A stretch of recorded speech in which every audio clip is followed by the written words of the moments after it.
आज हमारे साथ मौजूद है जेलस कैट मिशन स्कूल में बीजेपी के माइनॉरिटी मोर्चा स्टेट वाइस प्रेसिडेंट जनाब इरशाद साहब से बातें करेंगे। इरशाद साहब, आप क्या कहना चाहेंगे? आज आप जेलस कैट मिशन स्कूल के आप प्रोग्राम में शामिल हुए हैं, क्या कहना चाहेंगे आप? आज स्वतंत्रता दिवस के 80वें वर्षगांठ पे इस स्कूल में आयोजित इस प्रोग्राम में हम लोग शामिल हुए हैं। मैं धन्यवाद दूंगा इस स्कूल के मैनेजमेंट और अली रजा साहब को कि इस गरीब इलाके में इंग्लिश मीडियम स्कूल चलाकर आर्थिक रूप से कमज़ोर तबके के बच्चों को एजुकेशन मुहैया करा रहे हैं और ये अपना कामना है कि इनका ये प्रयास और तेज़ी से समाज में बढ़े। अब इनको अगर किसी तरह का सरकारी मदद का ज़रूरत पड़ेगा तो ये अपना बताएंगे, हम लोग अपने प्रयास से कोशिश करेंगे इनके समस्याओं का समाधान करने का। इनका बिल्डिंग यहाँ पे इंफ्रास्ट्रक्चर की कमी है और बहुत कम जगहों में अच्छा एजुकेशन दे रहे हैं, शिक्षा दे रहे हैं। इनको भी जरूरत है, जैसे इमरान जी ने जिक्र किया था। क्या कहना चाहेंगे आप? बताएं तो ये अपना स्कूल चलाने में जो समस्या हो रही है तो ये हमें बताएंगे तो हम लोग सरकारी स्तर पे इनको मदद करने का प्रयास करेंगे। आप देख रहे हैं बोलते जज्बात बिलाल खान के साथ। आज मैं जेलस कैट मिशन स्कूल में मौजूद हूँ, जो 15 अगस्त के मौके पर बहुत ही शानदार इन्होंने इंतजाम किया है। बहुत सारे एक्टिविटीज़ बच्चों ने किया और ये स्कूल से लेके हरवास मोड़ तक ये बच्चे जो है ये मार्च करते हुए गए और फिर आए। आइए आज हम ऐसी शख्सियत से मिलाते हैं जिनका मिशन और विज़न बहुत ही बड़ा है, जिन्हें अली रजा साहब कहते हैं और ये जेलस कैट मिशन स्कूल के हेड ऑफ द इंस्टीट्यूशन हैं और फाउंडर भी कह सकते हैं। आइए उनसे बातें करें। सबसे पहले अली रजा साहब, हमारे चैनल बोलते जज्बात में आपका खैर मकदम है। आज का आप बहुत शानदार प्रोग्राम जो है 15 अगस्त के हवाले से आपके क्या कहना चाहेंगे आप? सबसे पहले तो मैं आपको 88 इंडिपेंडेंस डे की पुरखुलूस मुबारकबाद दूंगा और बोलते जज्बात को मैं बहुत शुक्रिया अदा करूंगा कि आपने इस मिशन को और स्कूल के इस प्रोग्राम को आपने कवर किया। इसके लिए मैं बहुत आभारी हूँ, बहुत शुक्रगुजार हूँ। जहाँ तक जेलस कैट मिशन स्कूल का सवाल है तो गुज़िश्ता 2002 से ये इलाके में काम कर रहा है, स्पेशली तालीम के सिलसिले में, क्योंकि तालीम का मकसद सच्चाई की तलाश है, जहाँ इस्तेहसाल, अदम मुसावात और भेदभाव का कोई मकाम नहीं। तालीम हर किसी के लिए ज़रूरी है। वही कौम तरक्की करेगी जिस कौम के अंदर तालीम होगी। इसी मिशन को लेते हुए हमने इस मिशन को आगे बढ़ाया और गुज़िश्ता 2002 से लेके सिंस 2000 टिल नाउ अभी तक ये मिशन जारी है। और हमने इस पे बहुत हद तक, एक वक्त था जहाँ पे एक क्लब इलाके के लोगों ने कोऑपरेट किया और उस क्लब के जरिए से हमने इस स्कूल को कायम किया। आज भी लोग हैं वहाँ पे बहुत कोऑपरेट कर रहे हैं। तो उसके बाद आहिस्ता आहिस्ता वक्त के साथ साथ जो है बढ़ते आज एक मिशन बन गया, लोगों की ज़रूरत बन गई। और इस स्कूल में लोग ख़ास तौर से इस तरह से हम लोग जो है बेसिक तालीम देते हैं कि इस स्कूल का बच्चा किसी भी स्कूल में बाज़ाब्ता तौर पे आपका रिटन एग्ज़ाम दे के वो किसी भी स्कूल में पास कर सकता है, चाहे वो सेंट थॉमस हो, सेंट टीरेज़ा हो। हम लोग इस तरह से उसके बेसिक को मजबूत करते हैं।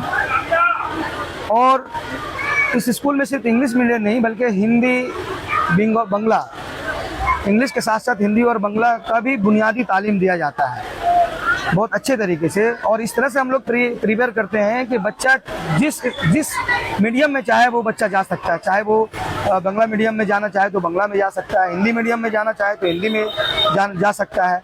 और इंग्लिश तो फर्स्ट लैंग्वेज है चूँकि इस स्कूल का, तो हम लोग इंग्लिश में इस तरह से बच्चे को प्रिपेयर कर देते हैं कि बच्चा को आगे जाके किसी भी तरह का कोई प्रॉब्लम नहीं है। ये वही गार्जियन समझ सकता है इस बात को जिसके बच्चे इस स्कूल में पढ़ा है या फिर किसी और से, जैसे मान लीजिए कोई बच्चा लॉयला में पढ़ता है, सेंट टेरेसा में पढ़ता है या सेंट थॉमस में पढ़ता है, तो कंपेयर वो कर सकता है कि यहाँ का एजुकेशन किस स्टैंडर्ड का है, तो उस चीज़ को वो समझ सकते हैं। तो वो अपने आसपास में जो है इलाके में लोगों को वो प्रचार करता है। क्योंकि हम लोग पास फंड नहीं है, जिसकी वजह से हम लोग प्रचार नहीं कर सकते, हम लोग का उस तरह का इंफ्रास्ट्रक्चर नहीं है जो हम लोग दिखा सकते लोगों को। लेकिन तालीम का जो बुनियादी बेस है उसको हम लोगों ने हर हाल में बहुत ही मजबूत करके रखा है। और हमारे जो यहाँ टीचर्स हैं वो भी बहुत मेहनती हैं। मतलब जिस वक्त समझ लिए उनका जो टाइमिंग है, जब आती है तो सिवाय पढ़ाई का और दूसरा कुछ भी बात नहीं होता, ठीक है ना। ये एकदम हार्ड एंड फास्ट रूल है यहाँ का है। अली रजा साहब, आपका जो स्कूल है बल्कि सड़क के किनारे में, जी जी, और शायद ये पोर्ट का जगह भी है थोड़ा सा। जी हाँ, पोर्ट की जगह ही, पोर्ट की जगह भी है और रोड का भी है। और इस तरह की जगह पे आप जो है, कहा जाता है लोग पहले झोपड़ में पढ़ते थे, पेड़ के नीचे भी पढ़ते थे, आप इस तरह का हाई एम्बिशन और हाई विजन लेके जो पढ़ा रहे हैं, इस अपने स्कूल के हवाले से आपकी जो सोच है, आपका जो ख्यालात है, आपका जो ख्याल है, जज्बा है, आप क्या करना चाहते हैं? देखिए, जहाँ तक कोर्ट की जगह का सवाल है, तो एक वक्त में यहाँ पे ये हमारा जो इलाका था बहुत बिछड़ा हुआ इलाका था। यहाँ पे लोग शराब, गांजा, पत्ता, ड्रग्स में डूबे हुए थे, जुआ, शराब। लेकिन हमने इस मिशन को, यहाँ पे कचरा का एक ढेर था, खटाल था, बहुत ही गंदगी थी, तो हमने ये नहीं देखा। गवर्नमेंट जो है पब्लिक के लिए ही काम करती है। गवर्नमेंट है कौन? गवर्नमेंट पब्लिक के लिए ही काम करती है। तो हमने गवर्नमेंट का ही काम किया है।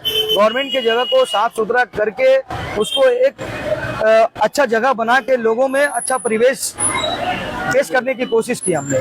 तो गवर्नमेंट का जगह है, गवर्नमेंट अगर हम लोग को चाहे। साहब, कहना चाहूंगा कि गवर्नमेंट जो तो भाई चाहती है कि सबका विकास, सबका शिक्षा हो, सबका ये हक है और अधिकार है, बल्कि आपने थोड़ा सा जगह लेकर सरकार का जो है, आप देश को भी शिक्षित कर रहे हैं, एजुकेट कर रहे हैं, पढ़ा रहे हैं। और ऐसे कोर्ट की जगह तो बहुत सारे लोग यूज कर रहे हैं, जहाँ पे धार्मिक जगह है और इस तरह से यूज हो रहे हैं। तो आप थोड़ा सा लेकर, आप क्यों नहीं आप कोर्ट से आप बोले कि आप लिस्ट पे दीजिए। ये तो गवर्नमेंट की जिम्मेदारी बनती है, उनको वेलफेयर काम करना होगा। तो आपको तो देश का बढ़ाने में और शिक्षित करने में आपका बहुत बड़ा योगदान है। जी, इस सिलसिले में हमने 2010 से जो है गवर्नमेंट से लीज, स्कूल के नाम में लीज के लिए अप्लाई किया है। बहुत कोशिशें की, मन्नतें की। पिछला जो गवर्नमेंट है उसके पीछे बहुत हमने भागा, बहुत कोशिश की। उन्होंने आज तक 10 रुपए का इस स्कूल में मदद नहीं किया। हाँ, जो भी गवर्नमेंट थी, फिराद हकीम, अगर हकीकत में देखा जाए तो वो जो हमने कभी मीर जाफर का नाम सुना था कि वो गद्दार हुआ करता था कौम का, लेकिन एक ऐसा ये फिराद हकीम आज के दौर में हकीकत मानों में हमारी कौम का वो गद्दार है। सिर्फ अपना पोजीशन को बचाने के लिए, अपने आप को बचाने के लिए जो है वो आज सबका साथ छोड़ के भाग गया हमारे एरिया से, और सिर्फ कौम को अपना नाम बेच के वो खाया है, कौम को दिया कुछ भी नहीं। तो ये मैं खास तौर से मैं इमरान भाई का बहुत शुक्र अदा करूंगा कि जब टीएमसी की गवर्नमेंट थी उसमें भी इन्होंने तालीम के मामले में बहुत हेल्प किया। इन्होंने हर तरह से हेल्प किया, लोगों को लाया, लोगों पे जुड़े, लोगों को जोड़ा। इन्होंने पोर्ट में भी अप्रोच किया, वहाँ के ऑफिसर लोगों को ला के सर्वे करवाए। इनका मैं बहुत आभारी हूँ इस सिलसिले में, क्योंकि ये तालीम से जुड़े हुए हैं। अगर ये मिशन कामयाब हो जाता है तो इनका श्रेय जो है हमारे इमरान भाई को जाता है, बेशक क्रेडिट को जाता है, क्योंकि उन्होंने अब गवर्नमेंट अभी तो चूंकि अभी 2 से 3 महीना इनकी गवर्नमेंट बनी है या सरकार बनी है, लेकिन जो लोग 15 साल से थे उसकी जिम्मेदारी बनती थी कि वो किसी भी हालत में मदद करते, चूंकि हम लोग तो कौम का ही काम कर रहे हैं। हालांकि आप तो मैं भी रिपोर्टर हूँ, मैं देख रहा हूँ कि आप ये बहुत अच्छा नेक काम कर रहे हैं, पढ़ाने का काम कर रहे हैं। अगर थोड़ा सा जगह जो है, आप थोड़ा सा जगह भी लिए हैं जी, इसकी सरकार को इस हवाले से आप जैसे इमरान खान ने बताया कि उन्होंने बात बढ़ाया जी, और हमारे चैनल के माध्यम से क्या करना चाहेंगे आप? मैं तो उनसे रिक्वेस्ट करना चाहूँगा कि चूँकि ये बिछड़ा हुआ इलाका है हमारा, गरीब बच्चे यहाँ पे सभी, किसी भी जात धर्म का कोई मदरसा हमने कायम नहीं किया कि किसी एक धर्म या एक जाति का बच्चा पढ़ेगा। हमने एक स्कूल कायम किया है जिसमें ज़्यादातर बच्चे गरीब हैं और बिलो स्टैंडर्ड जिसको बोलते हैं, हाँ, स्ट्रीट चिल्ड्रन जिसको बोलते हैं, वैसे बच्चों को हमने ला के यहाँ तालीम दिया है, कोशिश कर रहे हैं। और धानुक समाज, आपके मतलब निचले स्तर से जो लोग हैं वो लोग, उन लोगों को हम लोग उठाने की कोशिश कर रहे हैं। हमारा जो समाज है हम लोगों को इम्पोर्टेंस नहीं दिया, हमारा जो समाज है उसको इम्पोर्टेंस नहीं दिया। वो बाहर में जाके पढ़ाता है, मतलब इसी बच्चे को मतलब बाहर में जाके पढ़ाता है। यहाँ से जो पढ़ के आया मान ली बड़े स्कूल में एडमिशन करा दिया, लेकिन वहाँ जब बच्चा जाता है स्कूल में तो पता चलता है कि नहीं, वो खुद ही जज करते हैं कि नहीं हम तो बेकार छोड़ा दिया, वही स्कूल अच्छा था। तो ये बात सुन के हम लोगों को गर्व होता है कि चलो कोई तो है जो हम लोगों का इस मिशन को अप्रिशिएट कर रहा है जी। और वंस अगेन मैं इमरान भाई का बहुत, उन्होंने अभी मंच पे भी कहा है कि मैं इसको बहुत दूर तक ले जाऊंगा। मेरी कोशिश रहेगी कि इसको गवर्नमेंट से स्कूल के नाम में जगह दिलवा दें ताकि जी जी। आज एक्टिविटीज क्या क्या हुआ? आज तो सबसे पहले हमने देखा कि फ्लैग मार्च हुआ, लोग इलाके के तमाम नौजवानों, बुजुर्ग, पेरेंट्स, गार्जियंस, स्टूडेंट सभी को लोगों ने स्कूल कैंपस से लेके आड़ूवास मोड़ तक हम लोगों ने फ्लैग मार्च किया। उसके बाद जो है फ्लैग होस्टिंग जो है आदित्यनाथ पांडे जी के हाथों संपूर्ण हुआ। फिर जो है हाँ ये कल्चरल प्रोग्राम का आगाज हुआ छोटे छोटे बच्चे, मासूम बच्चों से। उसमें नाना रकम जो है डिफरेंट जो है क्लासिकल डांस है, ड्रामा है, आर्ट है, ये सब चीज़ जो है अभी कंटिन्यू चल रहा है और बहुत सारी चीज़ हो गए हैं। ये हम लोगों को बड़ी खुशी होती है कि पूरे खुदिरपुर एरिया में मैं कल रात में सब जगह घुमा हूँ बाइक से, लेकिन कहीं भी इस तरह का प्रोग्राम आयोजन नहीं हुआ है, ना ही लोग कर पा रहे हैं। हमने थोड़ी सी कोशिश की इमरान भाई के जरिए, अगर शायद ये साहित्य ना दिए होते तो मैं पूरा विफल हो गया होता, मेरा बस की बात नहीं थी। तो मैं एक बार आपके चैनल से इनका शुक्रिया अदा करूंगा कि इन्होंने मेरा कोऑपरेट किया है और हमेशा और भी भविष्य में वादा किया है कि नहीं हम तुम्हारे साथ है स्कूल के सिलसिले में। इमरान जी, आपने अपने स्पीच में बात का जिक्र किया कि इसको जो है रजिस्टर करवाएंगे, इसको गवर्नमेंट स्कूल हो जाने पर तमाम टीचर बहाल हो जाएंगे और मैं कोर्ट के चेयरमैन से बात करूंगा ताकि जगह दे दें कि बहुत स्कूल के लिए क्या करना चाहेंगे। देखिए, सबसे बड़ी बात है स्कूल कोई पार्टी का होता नहीं है, सबसे पहली बात। इसलिए मेरी सरकार नहीं रहते हुए भी अली रजा साहब से मेरा ताल्लुकात था, एक तरह से दोस्ती था, जो मैंने बढ़ चढ़कर हिस्सा लिया था, आना जाना रखा। जब मुझे पता चला तो सेंट्रल में तो सरकार भारतीय जनता पार्टी का ही है, तो मैंने उनको कहा था कि आप पेपर को आगे बढ़ाइए, हम लोग कोशिश करते हैं। तो अपने से अपने गट्स पे भी अली रजा साहब 2 बार इंजीनियर से इसका सर्वे करा चुके हैं, 2 मरतबा। हम लोगों को जब पता चला हम लोगों ने भी एक्टिव हुए। आज 3 महीना विगत हुआ सरकार को बने हुए भारतीय जनता पार्टी को। हमने आग्रह किया है अपने सरकार से, चेयरमैन तक इस स्कूल का फाइल को हम लोग ने पहुंचाया है और उम्मीद दिया गया हम लोगों को कि आपका स्कूल रहेगा, क्योंकि कोर्ट ट्रस्ट हमेशा मंदिर, मस्जिद और स्कूल के प्रति कभी अगेंस्ट नहीं जाता। तो ये छोटा सा 2 कट्ठा का जगह है और स्कूल का कमेटी जो है अली रजा साहब वो हमेशा से चाहते हैं कि अगर स्कूल लीज हो जाता है तो जो पोर्ट ट्रस्ट का जो सिस्टम है, नियम है, वो स्कूल उस नियम में जाएगा। अगर पोर्ट ट्रस्ट चाहता है, श्यामा प्रसाद मुखर्जी पोर्ट ट्रस्ट अगर चाहता है कि अगर जो प्रधान है, जो रेंट लेने का सिस्टम है, वो रेंट सर स्कूल देने के लिए, कमेटी देने के लिए तैयार हो। जो भी लीज का प्रक्रिया होगा उसको पूरा किया जाएगा और जो भी रेंट बनेगा वो रेंट कमेटी की तरफ से कोर्ट को दिया जाएगा। इसलिए हम रिक्वेस्ट करेंगे चेयरमैन से, कलकत्ता पोर्ट ट्रस्ट के चेयरमैन से, श्यामा प्रसाद मुखर्जी के चेयरमैन से, कि इस स्कूल का जो जगह है 2 कट्ठा लगभग नियर अबाउट छोटा सा जगह है, इसे लीज पर दिया जाए और स्कूल के नाम पे दिया जाए और यहाँ के जो गरीब गुरबे जो बच्चे पढ़ते हैं उन लोगों को विकास के लिए दिया जाए। ये बहुत बड़ा बात है और अपने सरकार से भी मैं कहूँगा कि जो हमारे श्री शुभेंदु अधिकारी जी मुख्यमंत्री हैं, उनसे भी हम अप्रोच किए हैं और करेंगे कि जो है इसको लिस्ट पर करा दीजिए, गवर्नमेंट का अंडर में करा दीजिए, ताकि गवर्नमेंट का जो सहायता है बच्चों को मिड डे मील मिल सके, फ्री ड्रेस यूनिफॉर्म मिल सके, क्योंकि ये हमारे नरेंद्र मोदी जी प्राइम मिनिस्टर हक दिए हैं हर बच्चों को घर घर तक शिक्षा का। उन्होंने कहा है कि हर घर तक शिक्षा मिलना चाहिए।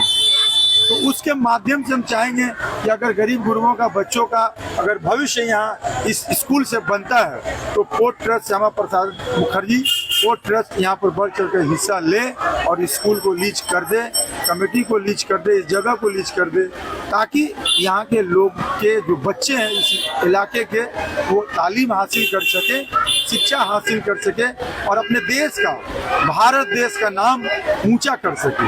हम लोग जानते हैं कि आज हम लोग के बीच वो कवि नहीं रहे हैं, सूरदास नहीं रहे, कबीरदास नहीं रहे। वो लोग कहाँ से पढ़े थे? तो उसी गुरुकुल से पढ़े थे। या एक पीपल का पेड़ हुआ करता था या एक आम का पेड़ हुआ करता था, अपने घर से एक बोरा लेकर जाया करते थे, उसके नीचे बैठ के पढ़ा करते थे। हैं? ये हमारे अबुल कलाम आजाद कहाँ से पढ़े थे? बहुत बड़े स्कूल से नहीं पढ़े थे, इसी तरह का प्राइमरी स्कूल से शिक्षा लिए। अब बिल्कुल मदरसा से पढ़े तो मदरसा कितना बड़ा होता था। मदरसे में आपको बताना चाहूँगा 50 घर का चुटकी आता है जो गेहूं चाल दावल मांग कर आता है और उसको 6 महीना का अनाज जो है ला कर रखा जाता है और जो गरीब गुरबे मदरसा में पढ़ते हैं वो भोजन करते हैं और अबुल कलाम आजाद बनते हैं, जो भारत का नाम रोशन करते हैं। आप अली रजा साहब और इनके जेलस कैट मिशन स्कूल के बारे में क्या कहना चाहेंगे, जो बहुत पिछड़ा हुआ स्लम टाइप एरिया है, इन्होंने इस स्कूल खिलाने का काम और ये अली रजा साहब के जो मिशन है इसमें क्या कहना चाहेंगे? देखिए, मैं अली रजा साहब को धन्यवाद करना चाहेंगे, शुक्रिया अदा करना चाहेंगे कि समाज के लिए इंसान, हर एक इंसान का बस का नहीं है। अगर ऊपर वाला बहुत कम लोगों को ऐसा नसीब फरमाता है कि किसी इंसान का खिदमत कर सके। ये एक सेवा है, एक सवाब का काम, एक पुण्य का काम है, जो अपने अच्छी जिंदगी को छोड़कर बच्चों के पीछे वक्त देते हैं, अपने मोहल्ले के पीछे वक्त देते हैं, ताकि ये बच्चे नन्हे मुन्ने गरीब घर के बच्चे एक अच्छा मकाम हासिल कर सके, अच्छा तालीम हासिल कर सके, ताकि उन्नति हो। तो हम रजा साहब को, अली रजा साहब का शुक्रिया अदा करें कि अपना समय निकाल कर ये सोशल वर्क कर रहे हैं। इतना बड़ा सोशल वर्क जो सबके नसीब में नहीं है। पैसा वाले तो बहुत है, हजारों करोड़ों रुपया के मालिक हैं, लेकिन इस तरह का जिसके पीछे कुछ भी नहीं है, कुछ भी नहीं है, ये प्रोग्राम करने के लिए कुछ नहीं था, लेकिन लोगों ने सहयोग किया, सर का हौसला बुलंद था, सब लोगों ने मिल चल कर हिस्सा लिया, जो आज ये देखिए इतना खुशी 15 अगस्त स्वतंत्रता दिवस इस जगह में मनाया जा रहा है। ऐसे जगह में ये खुशी की बात है, जो लोग सोए रहते अपने घरों में और तिरंगा के नीचे हैं, आज राष्ट्रीय ध्वज के नीचे आकर झंडा फहराए हैं 8 बजे सुबह में। ये खुशी की बात है, नहीं तो लोग जागरूक कैसे होते। ये नरेंद्र मोदी जी का धन्यवाद है, हमारे आदरणीय प्राइम मिनिस्टर का धन्यवाद है, जिन्होंने हर घर तिरंगा, हर घर यात्रा तिरंगा का आह्वान किया, ताकि लोगों को जागरूक कर सके, अपने नौजवानों को जागरूक कर सके, तिरंगा का मतलब समझा सके, राष्ट्र ध्वज का मतलब समझा सके, जागरूक पैदा कर सके। अली रजा साहब लास्ट तक क्या कहना चाहेंगे? आपने अपनी बात रखी और मैं इमरान भाई का बहुत शुक्रिया अदा करना चाहता हूँ कि उन्होंने, मैं चाहता हूँ कि इमरान भाई के साथ मिलके, क्योंकि उनकी गवर्नमेंट भी है, अभी बगैर उनके सहायता से हम लोग आगे नहीं बढ़ पाएंगे। अगर थोड़ा सा भी उनका रहमो करम हो जाए, हमारे सर पे साया हो जाए, तो आने वाले दिनों में इस स्कूल को बहुत दूर तक ले जाया जा सकता है। ये हमारा उम्मीद है। हमारी भी दुआएं हैं जी जी बहुत बहुत शुक्रिया। आप क्या सोचते हैं? आप अपनी राय जरूर रखें। आपको ये प्रोग्राम कैसा